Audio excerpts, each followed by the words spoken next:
You're listening to Mr. Allard's Neighborhood. Small town feel with big time ideas. After all, you are entitled to Brad's opinion. Here's your host, Brad Allard. Well, I don't know about my opinions today. We're going to talk with Elizabeth Becker of the Crowley House of Hope and find out what they got going on. I do have an opinion show, shall we say, on Monday, where I'm going to, let the inner rage and whatever's going on in the world come out. I don't know, but I'll save that for Monday. We all need an outlet. Yeah, right. Well, it's all this political stuff going on, and I'm going to throw down my indignance or whatever. So, Taylor, you're going to be on the road next week, right? Back to Tennessee. Is it just a vacation? Or you get to do This one's actually a vacation. There'll be some work in it. I'm sure you'll be watching us from afar, but I'll have Josh. Making sure your show runs so smoothly. Well, that's what we're accustomed to. That's what we come to expect from the Local Legends Lab. That's what you get. That's what we get. Anyway, you all surviving the summer over at the Crowley House of Hope? We are. Well, good. We're going to talk about your plans now. I believe you have the Mayor's Food Drive. Coming up. And also, school start. And that's when you hear all these expressions of relief. School finally's here. Teachers can have my kids, Right. But anyway, let's talk about our friends that make all this possible. Thank you to Our Place and Otto. You do a really good job of being a community citizen, no doubt, and because I hear about it from several of these guests we've had. So we appreciate what you do. Plus, it's a great meal, great time, good service at Our Place and at Gina's. I've been going there a lot lately, and they've been advertising the baked ziti, and I had it twice. It's really good. It honestly is. And the pizzas are great, so, but I kind of enjoy the atmosphere. I was there yesterday with a buddy, and we were watching the Olympics and eating lunch, and it was a good deal. Also, thank you to Wild Cigar, another place you can watch the Olympics at, and also have a drink, a smoke, a cigar. If you're not a cigar smoker yourself, that doesn't matter because they have a really nice bar. And if you know cigar smokers in your life, there's always the gift cards. There's also trips to the humidor and all that. So it's all really good. Also, thank you to our friends over at Old Pro Roofing. I just saw John yesterday. He just got over being sick, so but he'll come check your roof out. Excuse me. 817-734-2756. And this is the time to go check your roof out because we're not going to get any rain anytime soon. And so you don't want to be finding out later that, oh my goodness, it's raining and I have a leaky roof. Plus, he'll help you with the insurance. He's telling me some stories. I'm not going to name the companies individually that are difficult, but he said there's some that are just really, really difficult to deal with. One, I will give a plug for one that he finds to be the best to deal with, and I personally can attest to it, is Texas Farm Bureau. They took care of me when I had an insurance need about 6 weeks ago, so it's all good. Also, thank you to Jeff Kelly at JeffKellyRealty.com. It's Jeff at JeffKellyRealty.com is his email. His phone, 817-781-0546. He's part of the Wethington agency here in town. I know he has some things for y'all to look at, several homes, and I believe it's some property in Alvarado, if I remember correctly.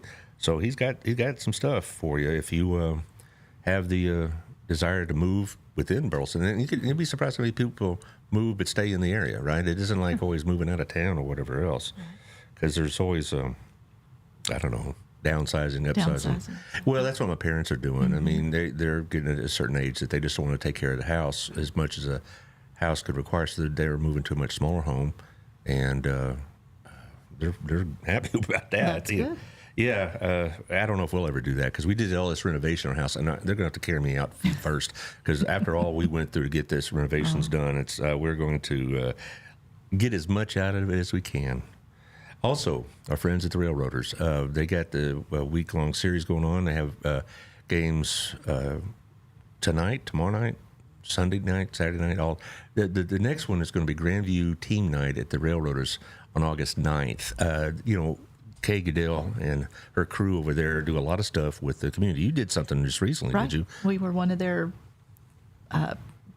feature nonprofits early in July. Yeah. So it's a ton of fun out there. It really is, and they do good work, and I'm really glad to see how well and how enthusiastic they have been in becoming part of the society here. They really want to be part of the community, and the baseball is good, and the the atmosphere is good. Atmosphere's It's good. very family friendly. It is. And it's not something that you have to worry about what the kids are doing, because they got stuff that they go play out in the Right. foul area in left field and all this other stuff. It's a very family oriented kind of thing. I'm finishing up here, getting all the various groups on board here. There's when I do the nonprofits, I get more than just the usual ones, because some of the people I deal with, they mutually support each other, and you found that out yourself, right? That's right. Do you deal with the Burleson folks that often?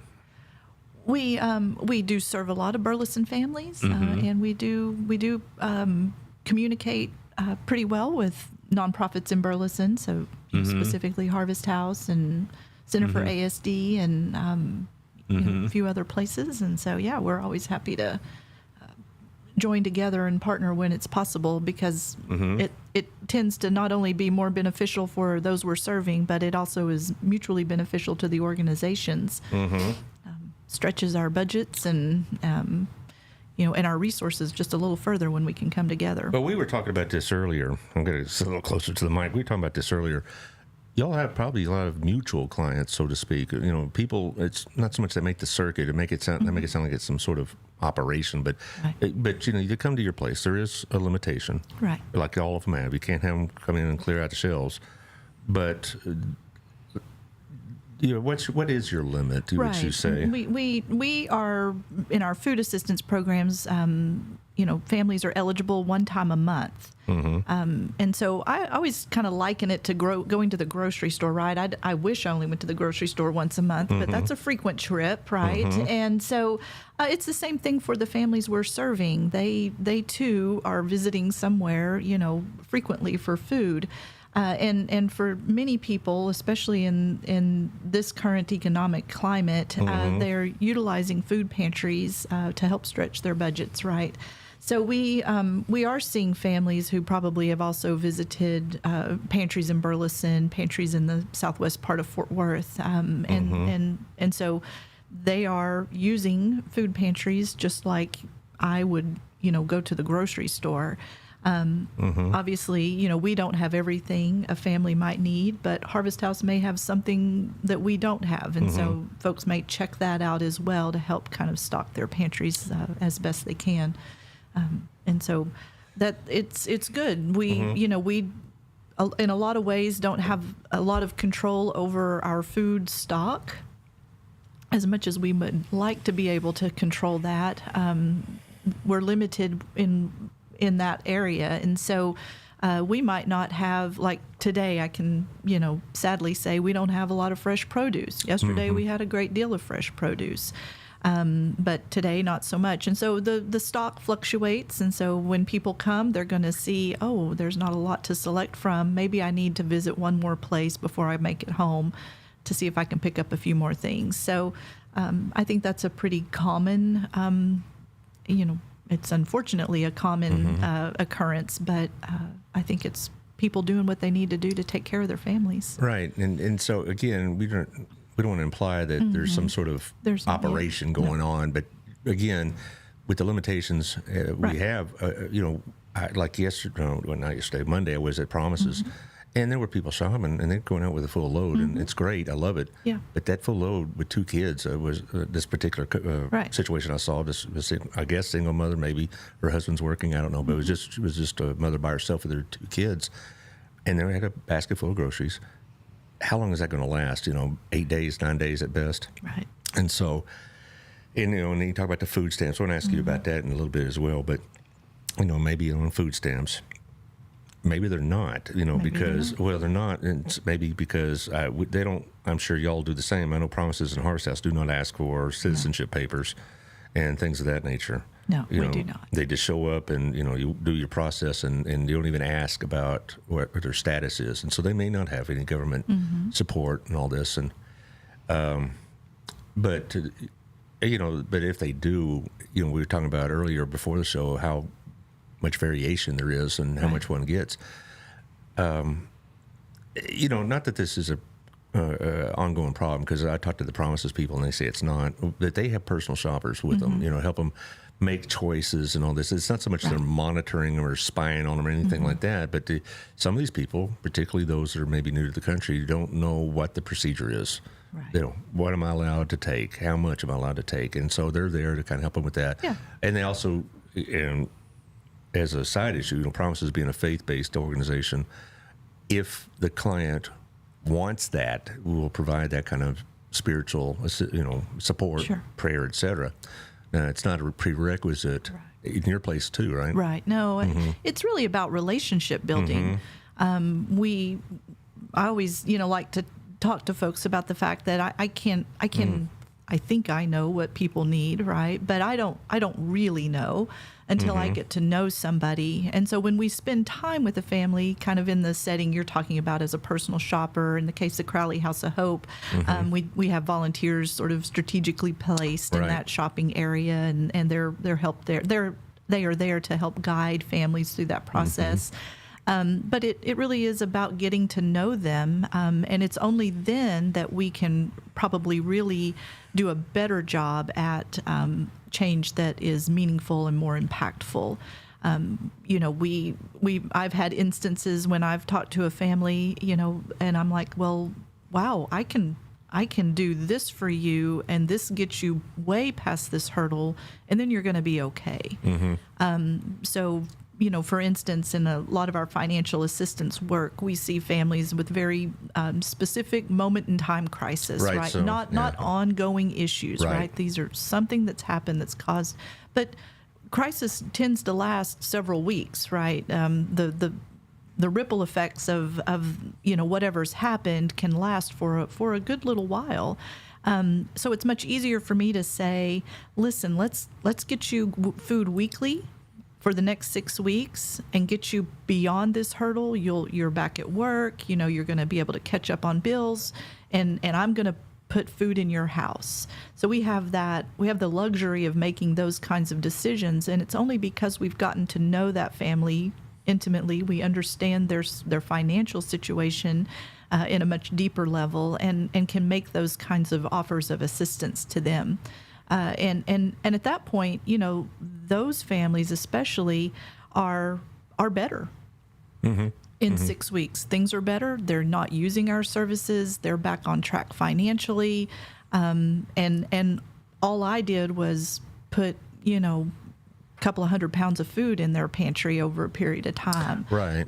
But that impact is huge. So they're not having to go and look for additional resources, right? It's all, kind of neat and tidy. And so when we can do that, of course, we really want to do that, because that's a meaningful change. Would you say most of your clients are long-term or short-term? I think there's a good balance of both. Some are very short-term, and then others need our assistance ongoing, especially when we're talking about disabled, single-parent-headed households, folks living on fixed income. The number of individuals we're serving who are 60 years of age and older is significant, and it's primarily because those individuals don't have much more power or really any power to change their current economic situation. Well, I would think, if you're a single parent with 2 or 3 kids, even if you got a decent job, you're still going to be month to month. Yeah. Because like your peers have always told me, probably the majority of your clients have jobs. Yes, absolutely. And I just think it's a bit unbelievable, right? Because you always thought a job would be the passport to a better life, or not having to need this. But then it seems that more and more of the working people they don't have enough money to pay for the groceries or medical care or things of that nature. And people say, well, we need to raise pay. Well, that's a discussion we can have, but it also is a reflection of inflation and things of that nature. Yeah. And so, it's not so much, well, here's my political comment. If we want to revise the tax policies, we need to make it more possible for people to be able to have a job and not have to live on government assistance. It seems to me that's a kind of a way to save a lot of money. Because there's a lot of other attendant issues that go with this kind of stress, and not just food insecurity, but it also stress on the family. I'm sure the stats will show you that that these people that are in these kind of stressful situations, spousal and child abuse probably goes up. Maybe divorce rates go up. Maybe small petty crime goes up. And so the thing is, it's like we're trying to save money on one end, but we were spending it more on the other end. That's just my political comment. Yeah, I think what's interesting and good for people to know is that the vast majority of the people we're providing financial assistance to are working families. These are people with $18 to $20 an hour jobs, right? I was looking at that earlier this week, and a couple of years ago, that income was comfortable. Well, Most people are saying things to us like, I never thought I'd ever have to ask for help, right? Right. I don't even know how to do this, right? So it's an education on their part. But yeah, these are the families we're helping. So, those unexpected medical crisis or, all kinds of things in life that come up that even somebody with a decent job who a couple of years ago could set aside some money to handle that unexpected crisis just doesn't have that ability anymore. And it's not just the Burroughs scenario. Before the show, I was talking about an article I'd read in the Washington Post where they focused on a single mother with 3 kids in Oak City, Oklahoma. This article came out probably about 3 weeks ago. And I was very familiar with the story, because of all your visits and others. And this woman, she had some food assistance from the government, but not much. But one reason is she was making $18 an hour doing clerical work. Now, $18 an hour in Elk City is not bad money, all right? Because I know this community, but it wasn't enough. And they were talking about the trips to the food pantry and how strategic they had to be, and how at the last 3 or 4 days of the month always was a very insecure time for food because all the food pantries have limits, and they have to, right? You can't have somebody come in and clear out the shelves. But they, and you have limitations probably on how many visits they make. All the pantries I've ever heard of do that. Sure. My mom used to work for one in Corsicana, but they have to ration the food out, so to speak, because they have so much need. Right. But it's amazing to me, like, the last 3 or 4 days of a month could be very perilous for a lot of these families. Absolutely. And, and I find that amazing. It shouldn't happen in America. I mean, we're always going to have people on the poor end of the spectrum. That's society, but we shouldn't have working families having to struggle like this. Because this is what we expect them to do: get jobs, work, pay your taxes, pay your bills. We expect it, and they're doing that, and they still have to use these services. It's a lot of I think the frustration level is higher among those families. At least that's my experience at Crowley House of Hope, is that, and they say just what you said, Brad. I'm working, I'm doing all these things that I've been told and taught to do my entire life, and I'm still struggling. And, and so I remind people that in struggle, there's opportunity to learn and grow, and that none of us are immune from this, right? Right. In my past, I've had, when I was younger, much younger, before I was married, and I was a student and I was working at a grocery store and all this, there were some months that were pretty lean, but I had a support system. I had nearby family. And, so if I was coming down and there's 4 or 5 days left in the month or whatever, or before my next paycheck from the grocery store, I was working at a grocery store at the time and going to school.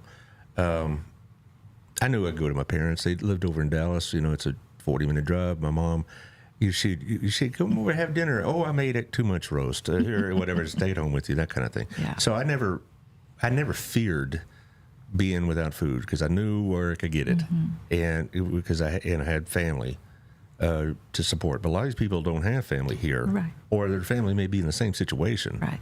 And that's where y'all come in. That's right. That's where we come in, and we're happy to help. That's really one of the blessings at places like Crowley House of Hope is that folks come in and there is, because it's a positive environment, volunteers are friendly. There's laughter. That there's hope, right? It's not a dreary place to be.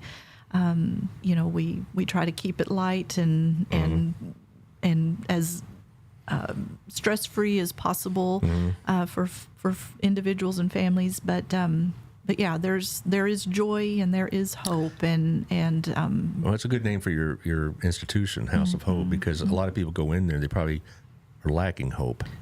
Sometimes. And I would imagine they come in, particularly the first timers. Yeah. They come in and they think that they failed in some manner. They're working at XYZ store and they're making, $16 an hour and they're failing. They feel like, Right. And I know that one of the primary things you do when your first visit is help them get over that feeling. Absolutely.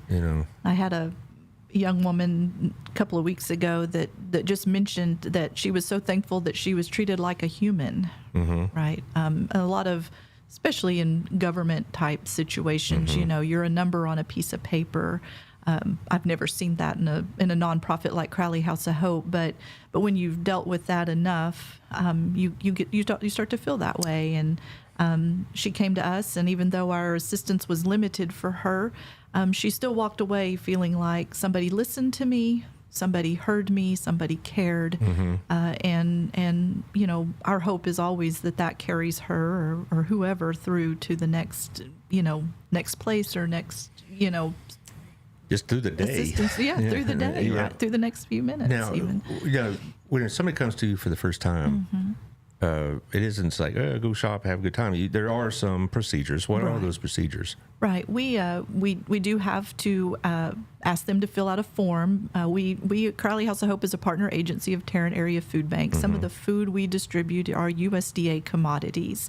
And because of that, there is a form that the USDA would like for us to keep on file for every family that receives those commodities. And so it's a very simple form. They fill it out and we file it in a filing cabinet. And then they're entered into a database, a secure database, and that just helps us track, how many times they've come and, basic demographic information that help us and also help Tarrant Area Food Bank in their processes, right? Those bigger organizations have, people working on legislative issues and advocacy work around food insecurity, and so that data is important to them for those purposes. And then families can, select food from the shelves. So it's pretty simple process. Now, I'm not going to say it's a timely process. We're so busy, people are having to wait. We have restructured our workflow a little bit this summer to try to knock that wait down time because we know every minute somebody is sitting under our roof, they're not, that could be precious time they're used that they need to look for a job or get back to work or whatever their situation might be. So we are very aware of that wait time.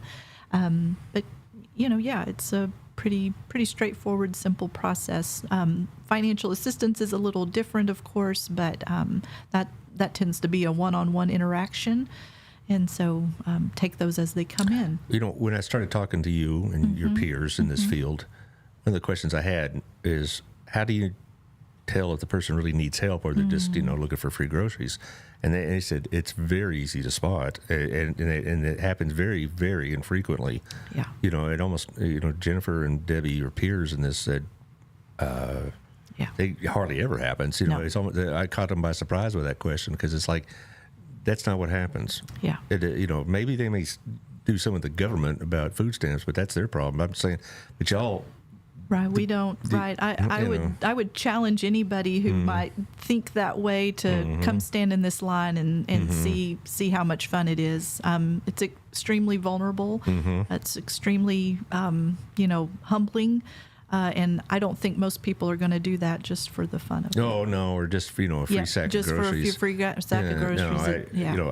They take a particularly low life person to that. But when I was to Promises on Monday, I had no problem seeing that these are definitely people in need, and and it was full, and there were people waiting, and the phones were ringing off the hook, and poor Debbie was trying to keep up with all of this, and and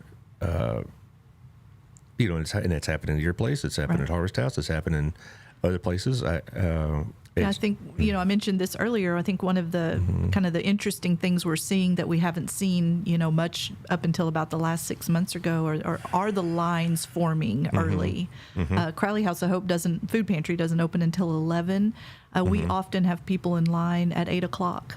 8 o'clock, really? At 8 o'clock waiting, right. And so it's not uncommon now. And that's not something we'd ever seen, certainly 2 or 3 years ago, but probably in the last 6 months. So I think that speaks to the level of need out there, that people feel like that I need to be somewhere early in order to ensure that I get what I need for my family. Well, my friends at work at Promises said that usually they open at 9. They usually there's at least 1 or 2 families waiting. But they're, I don't know how long they've been waiting. I didn't ask that question. I don't know if they even asked that question. Right.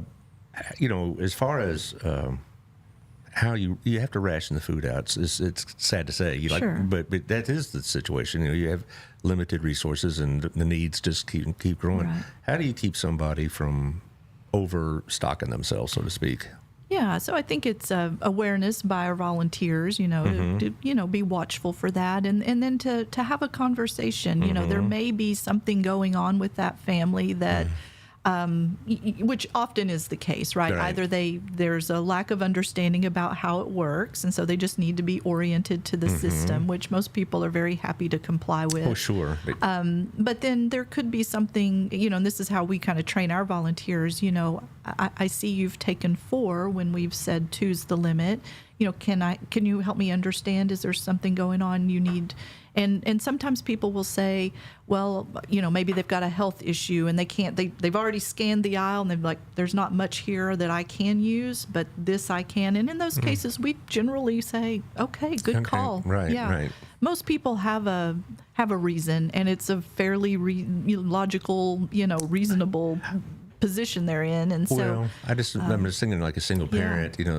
They're scared, and they say this might be my only chance, and they maybe take 3 loaves of bread when 2 is in whatever, because they're just like, I don't want to. I just got out of a month where I didn't have food for 2 days, and I don't want that to happen again, and that kind of thing. And so I would imagine it's not so much an idea of greed, but of anything like that. It's just maybe fear, sense of scarcity. Right. They're like, I went through a very, the last week of January was brutal, and I don't want that to happen again. So I'm going to take an extra loaf this time, and you can't blame them for that. Oh no, you can't. And, it happens anytime there's a threat of an ice storm in the state of Texas, right? We all run to the grocery store and grab up everything. Oh yeah, right. It's the same kind of deal, especially if a family comes in and they see, oh goodness, they don't. Their stock is low. I think, at times that generates a little bit of angst among some of our food assistance families. It's like, oh, you don't have a lot. I need to gather what I can. And I think it's just a natural human, response to seeing what they see. So we try to pull empty shelves out. If we don't have food to put on them, let's get it out of here and not set that tone, right? Try to be in control of what people are experiencing as best we can. Well, and also I'm thinking that the food stamp situation. We were talking about that before. About a month ago, I guess, it was a few weeks ago, I was behind a food stamp recipient, and they had a pretty full basket. And I don't have any problem with that, okay? I'm not one of these, I don't begrudge them at all, but it was a fairly substantial purchase.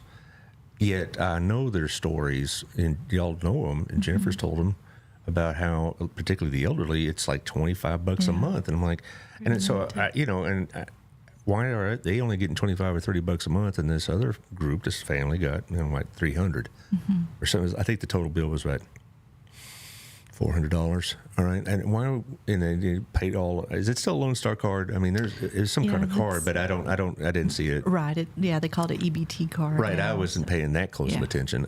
But and it's like, okay, and it was a mom with 2 kids and a grandmother. All right. And I was glad. Honestly, I was glad that we are able to provide that food for them as a society. But why are some of these other people getting so low? I mean, shouldn't they get amply supplied as well? Yeah, there's a way that the state of Texas, they have a formula that calculates all of that, and a lot of it's due to family size. It has to do with, are you working? What are your assets? I mentioned this earlier. One of the things in the state of Texas is there's an asset test for vehicles, and although that did improve earlier this year, but it's still. I mean, most of us need a car to get around here in this, especially here locally in the Metroplex, and so families need cars to get back and forth to work. But if they that's part of the calculation, and so that does affect sometimes the amount of food stamps they may receive. It is a real issue for elderly and disabled individuals getting such a small amount of. Because we also know there are high levels of food insecurity among the elderly, and so those two things are not working together right now, and we need to do better. It's a fallacy to think that all the old folks are living high on the hog once they retire. No.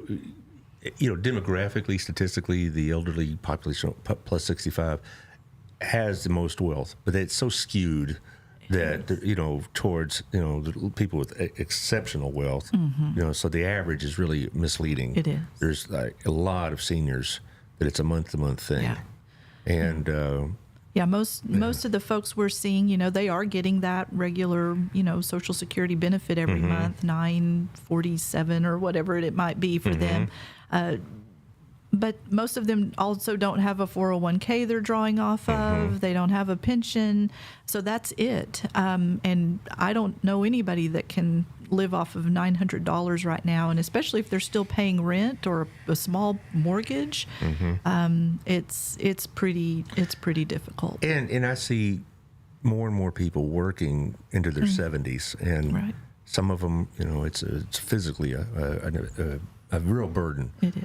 But I've seen, like, you go to Walmart or you see others, and you see them, they're working into their, mid-70s even, and that's, I know, that's not the way it was back in the day, so to speak, because we live longer and all this now, certainly, but, we've come to expect in our society that after a certain point, you should retire and do so with enough comfort that you're not having to, work until you're 110 or having to, live solely on government benefits.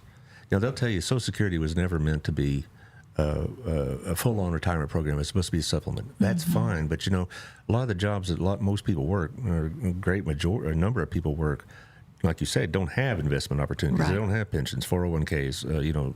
Companies that set aside money for them and stuff like that. And if you're working like retail or whatever else, Social Security is your retirement. That's right. Or if you were self-employed, we see that a lot. A lot of older folks who were self-employed for a great deal of their working life, and those folks really struggle. But so we try it.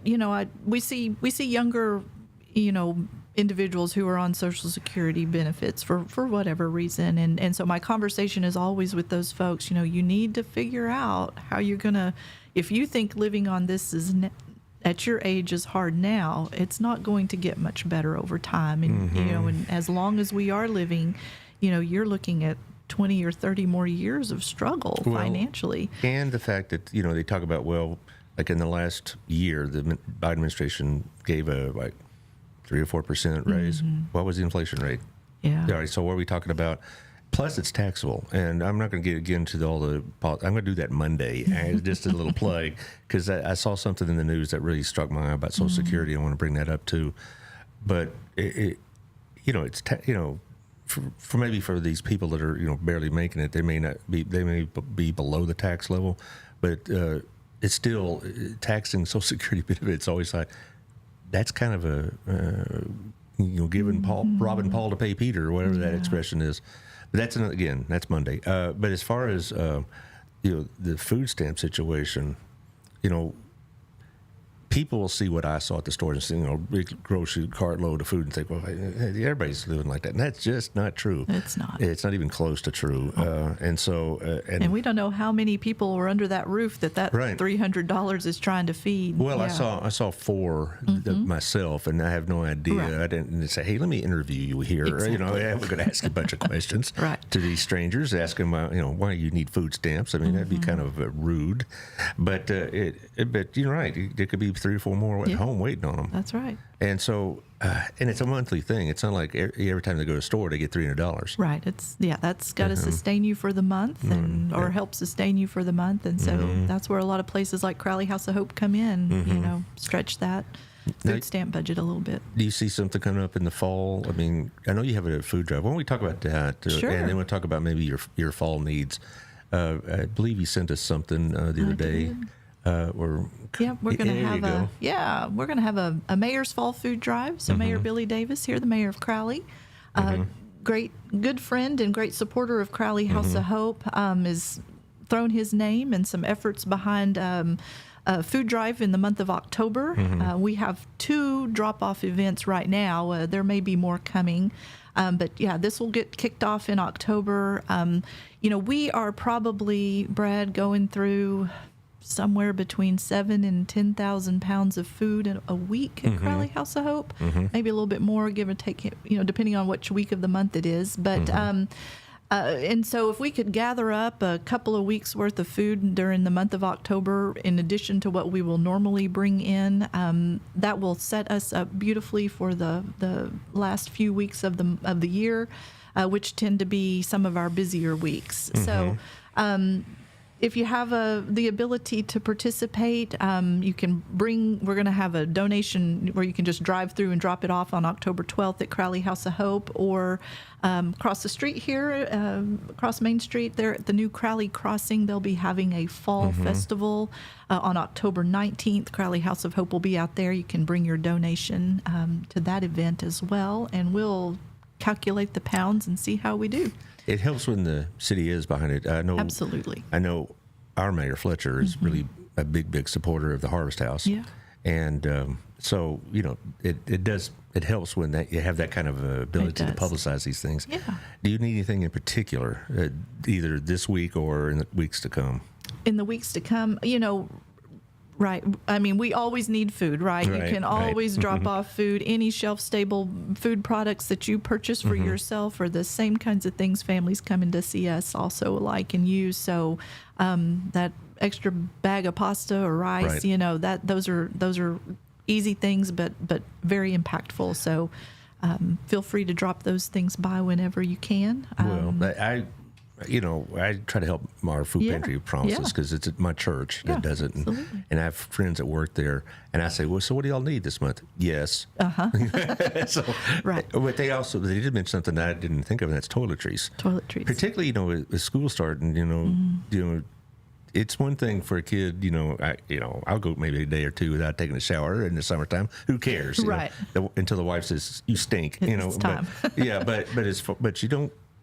A child doesn't need to go to school unbathed, but they may not have the toiletries for it. Right. And so they need toothbrushes, toothpaste, they need shampoo, they need soap, they need deodorant. And we don't think of that. We think of y'all as a food pantry. Right.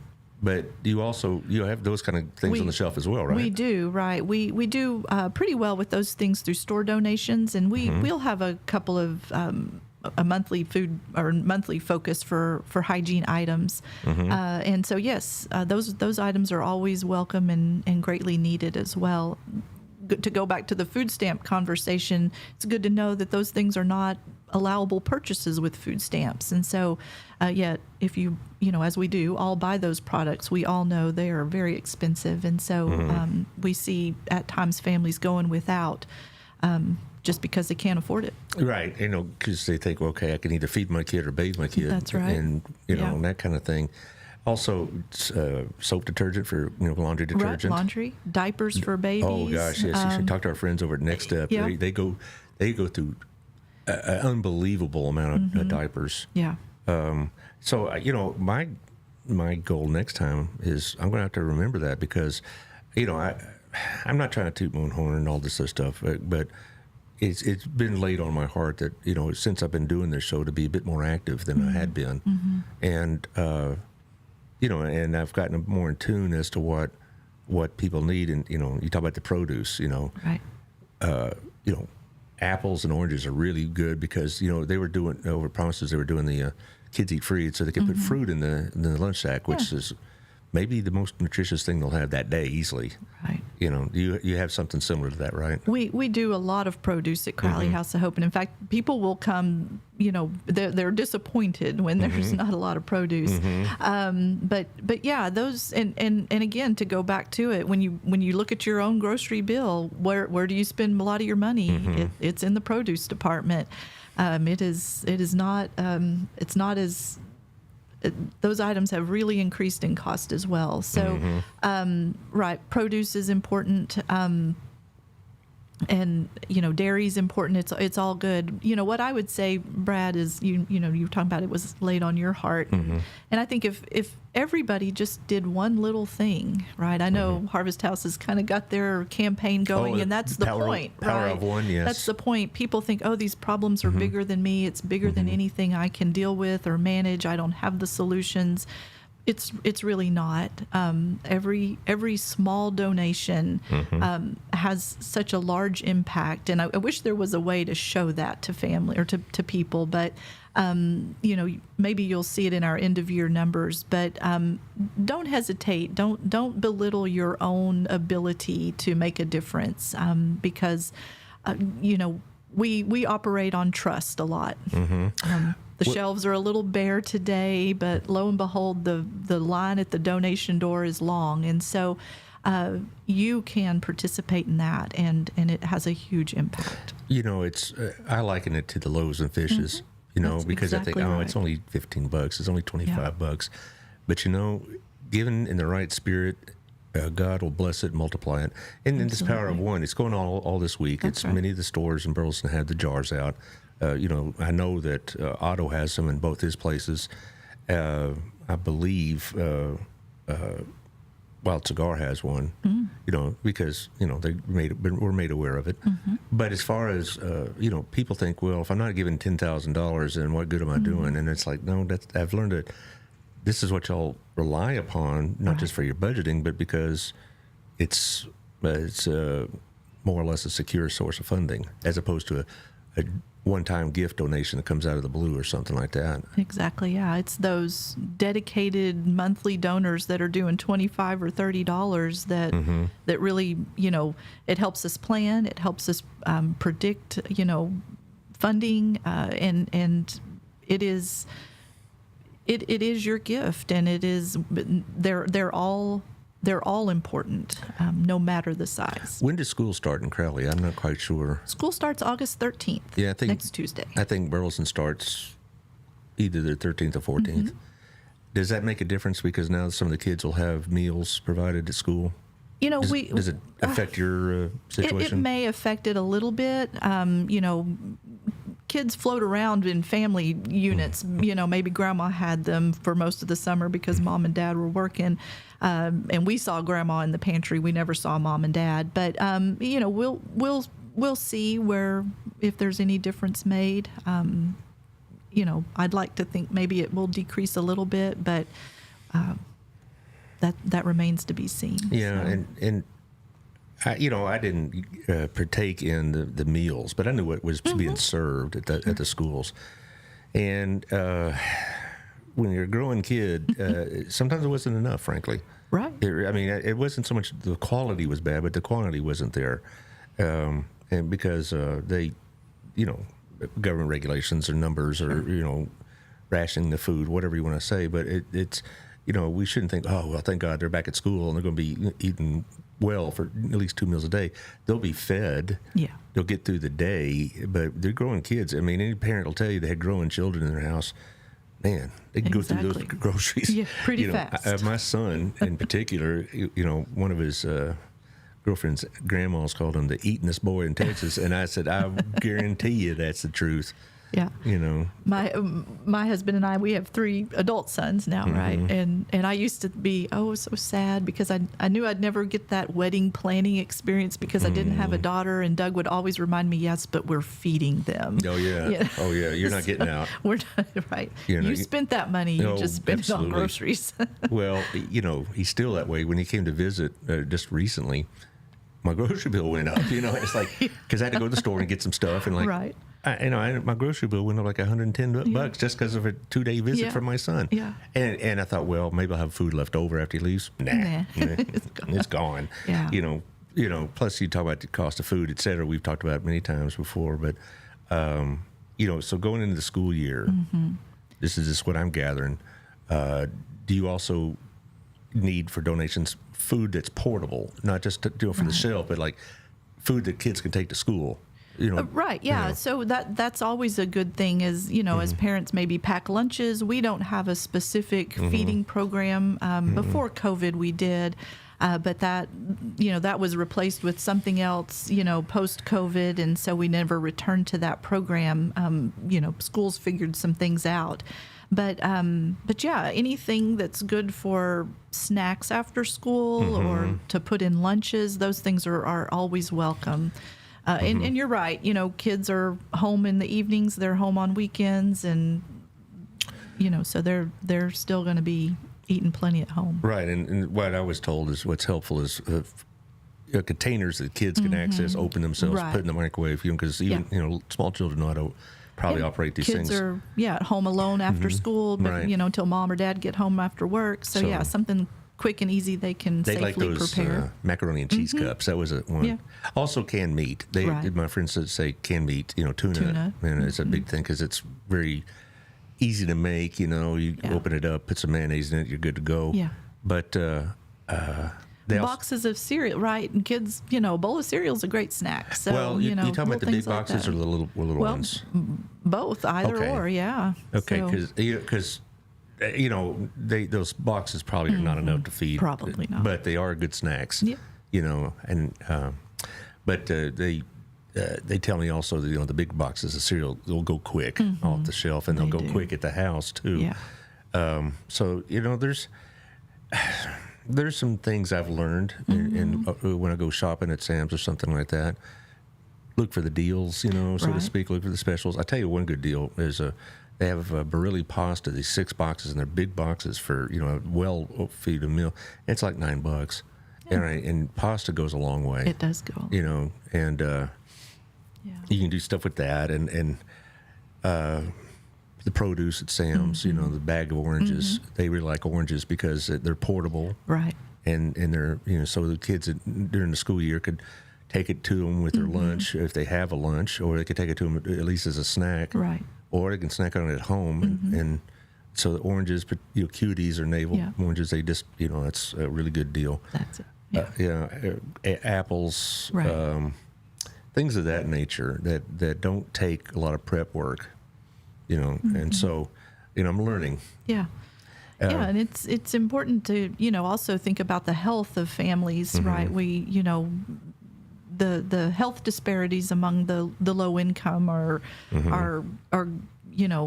unfortunate and can cause a great amount of stress and a great amount of additional problems for families. And so trying to model and provide good healthy items can maybe make a difference. That brought up a question. Do you all have on your shelves over-the-counter medications like aspirin and Tylenol? We don't. Okay, No, we don't. I don't know if the others do either. Yeah. I just wondered if if somebody brought you a case of Advil or something like Yeah. that, would you use that? More than likely, that would go to the clinic and Well, I the guess that's medical right. clinic, and they would. Yeah, it just occurred to me, because they may not have even the ability to take care of a headache or something. Right. And also, we didn't really get into it as much as I'd liked, but the financial end, because you do provide financial assistance and whatnot, like others do. But on the 9th, is it the 19th? Yeah, it's September. September. Yeah, it's coming up. Oh, well, let me see what date. I've gotten that date wrong more than once, but it's next month. Here, I'm going to look it up in particular. In September, it is it's the 19th. Yeah. It's September 19th. That's what I thought, because it's always around my wife's birthday. It's Right. just the 21st. The third Thursday of September. Right. It's a National Yeah. North Texas Giving Day, which you'll be here Right. with some of your peers, and there will be a couple of additional people with us. Great. Our friends at Wings of Hope will be joining us for the first time. And American Legion, I hope good. Sandy Mason will come to us. Yeah. They do a lot of stuff charity-wise as well, and also for veterans and things of that nature. So we're gonna have a big show. We may have, it'll be longer than normal, but that's Nice. okay. I got nothing to do. No, I'm looking forward to that show. Yeah. It's one of the shows that make this show a worthwhile enterprise. Yeah. Because it's I do think it focuses the community on what's going on. And like I said before, I did this show. I mean, I knew of Harvest House. I knew of Promises, but I didn't know their situations. And then, Yeah. and now I'm more in tune to that. And I think hopefully the show has done that for others. I believe it has. Hope so. I hope so. I'll let you finish the show. Tell us what Yeah, wants to know. if you'd like to learn a little bit more about Crowley House of Hope, we do have a Lunch and Learn event coming up on September 17th, so just 2 days before the North Texas Giving Day. So come, have lunch with us, get a quick tour of the facilities. You get to meet our staff, see our operations, ask questions. So if you have, if you're slightly interested in maybe learning more about volunteer opportunities, especially, it's a great introduction if you're thinking about that. Or if you're just in the community and want to learn a little bit more, we have already a good group RSVP'd to come. There's room for more, so you can just reach out to me. My email is on our website, crowleyhouseofhope.org. And we'd love to host you. It is just 1 hour. It truly is a lunchtime event from 11:30 to 12:30. So come out and join us. Well, send us some material. We'll Yeah. put it on the show. Absolutely. And then, of course, coming up this, I always encourage folks to watch our Facebook page. We're pretty active there. And that's a good way to keep up with all that we have going on. Well, this will be on it's already on the YouTube, but I'll be Yeah. pushing a little bit in a couple hours when I get home. Nice. Because I get to go to the grocery store and get, it's I know. It is what it is. It is. Taylor, you're going to be gone, right, next week? So Yep. you got Josh on Monday, you said, and you got another sub on Tuesday. Yeah. Yeah, well, Monday be fine. Little bit, Josh. Who do I have next week? Oh, yes. On the 13th, I have the Amanda Mann Clark Project, colorectal cancer research, and I have a cancer survivor on the show. They're bringing Good.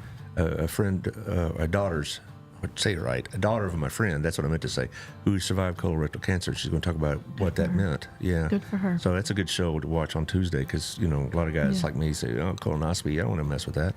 And You gotta do it. Gotta do it. You gotta do it. And on Monday, I'm going to give a few political opinions. I haven't done that in a while, and I'm starting, the hands are starting to shake. So thank you for what you do for this community. Oh, thank you. All right, and we'll see y'all next week.